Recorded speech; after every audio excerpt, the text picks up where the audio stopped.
A liturgia da palavra deste sexto domingo do tempo comum nos fala de bênção e também nos fala de maldição.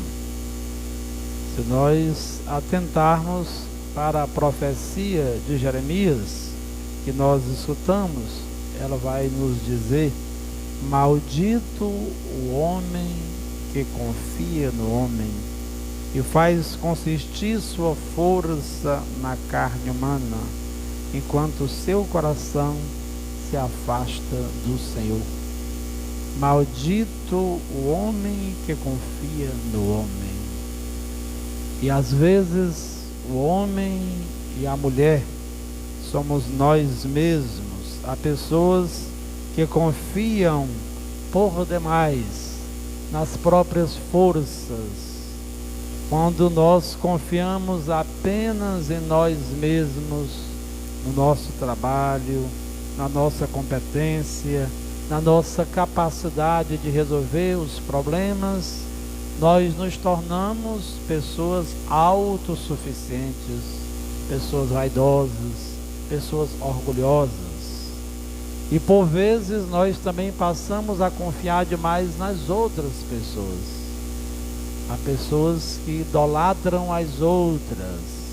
Quando alguém está apaixonado, quando alguém ama demais, quando alguém se torna dependente demais do outro, passa a idolatrar. E de repente surgem as decepções, porque o ser humano é frágil, o ser humano decepciona. Aqui a palavra de Jeremias colocou uma comparação fácil de nós compreendermos. Esse ramo está verde. Para que uma planta permaneça bonita, viçosa, verde, precisa de cuidado, precisa da água. E aqui também está um raminho seco, está sem vida, está morto, porque não houve cuidado, porque estava num terreno infértil, num terreno de deserto, estava longe da água. E assim coloca Jeremias: uma planta que está sempre próxima da água, de um rio, de uma lagoa, de um açude, é uma planta que vai prosperar, que vai ter vida, que vai ficar sempre mais bela. É a comparação para nos dizer também, se nós quisermos ser felizes e abençoados, nós não podemos afastar o nosso coração do Senhor. O Senhor Jesus é esta água, é o alimento que nos torna nobres, que nos torna santos, que nos torna pessoas cada vez mais felizes e abençoadas. Por isso não podemos deixar que o nosso coração se afaste do Senhor, que nada possa ocupar o lugar de Deus no nosso coração. O grande psicólogo Jung, ele diz que em todos os lugares, em todos os tempos, em todas as comunidades humanas, sempre haverá espaço para Deus. E quando o ser humano não coloca Deus no espaço que é dele, o ser humano se frustra, o ser humano se torna infeliz, por que não dizer amaldiçoado, porque vai justamente idolatrar, vai viver na autossuficiência e vai permanecer como esse ramo que está seco, que está murcho, que está sem vida. O tempo, irmãos e irmãs, é para nós nos voltarmos para o Senhor, para buscarmos nele a nossa fortaleza, a nossa alegria. Porque se nós nos desviarmos do caminho de Jesus, do caminho do Senhor, nós vamos abrir o nosso coração para outros desejos, buscar alegria em outras fontes, em outras águas que não são limpas, mas são águas impuras que vão nos conduzir à morte, que vão nos conduzir às verdadeiras tristezas. Hoje no Evangelho é o próprio Jesus que está ensinando. No Evangelho de Mateus, nós temos o sermão da montanha, porque em Mateus Jesus sobe ao monte e se senta e lá ensina com autoridade. Em Lucas, que é justamente o evangelho deste ano e deste domingo, nós não falamos de sermão da montanha, mas o sermão da planície, porque Jesus desce da montanha, e descer da montanha tem ou pode ter um significado profundo.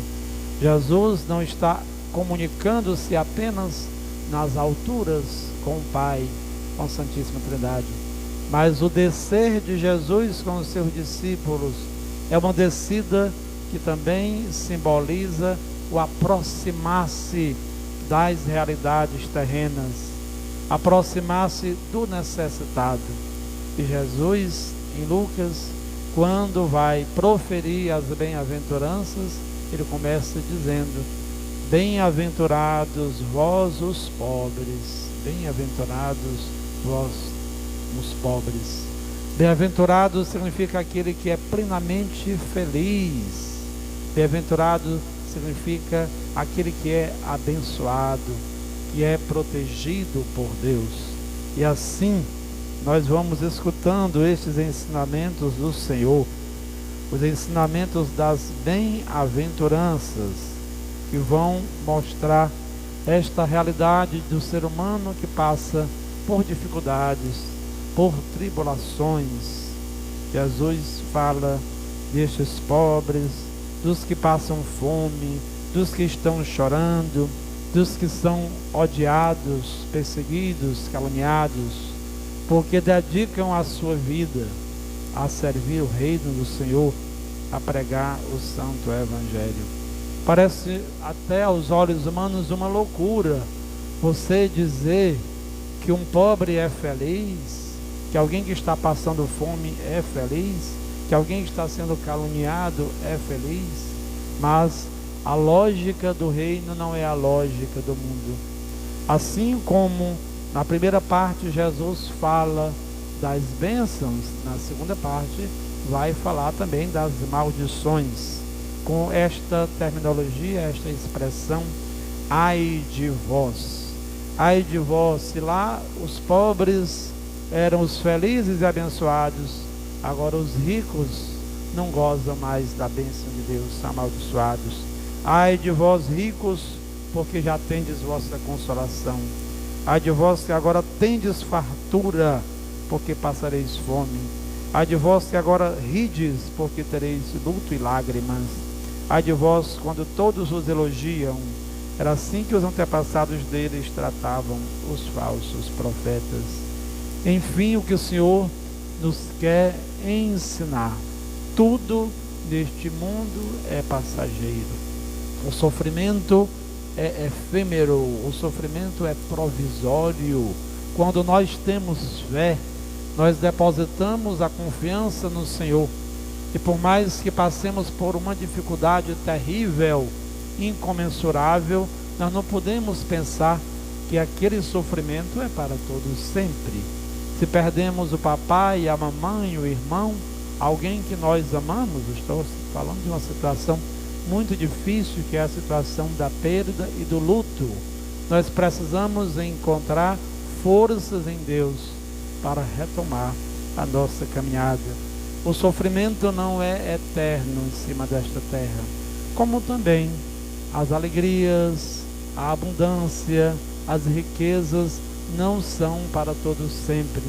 Até porque mesmo que passemos uma vida inteira no luxo, na riqueza, quando nós morrermos, isso aí não servirá para muita coisa. Nós não vamos levar as nossas joias, os nossos relógios, o colar de ouro, as riquezas, o dinheiro, a poupança que nós temos. Tudo isso é muito provisório. O que Jesus nos quer ensinar? Que nós sejamos capazes de entender e compreender e diferenciar o que é provisório daquilo que é perene, daquilo que é eterno, daquilo que não passa. Enquanto estamos em cima desta terra, voltemos o nosso coração para o Senhor. Ele é o verdadeiro amor da nossa vida. Se estivermos sempre próximos a Jesus em oração, e quem ama a Jesus, ama o próximo. Quem ama a Jesus sabe ser solidário. Quem ama a Jesus sabe compartilhar com os que sofrem. Seremos esta plantinha verde. Do contrário, se estivermos apenas presos aos bens materiais, às pessoas, e nos esquecermos de Deus, seremos como esta plantinha que está sem vida, que está morta. O Senhor é a nossa luz, o Senhor é fonte de bênçãos, de alegria. Enquanto há tempo que nós voltemos o nosso coração para o verdadeiro amor, para a fonte da paz e da verdadeira vida, que é o Senhor Jesus. Louvado seja o nome de nosso Senhor Jesus Cristo.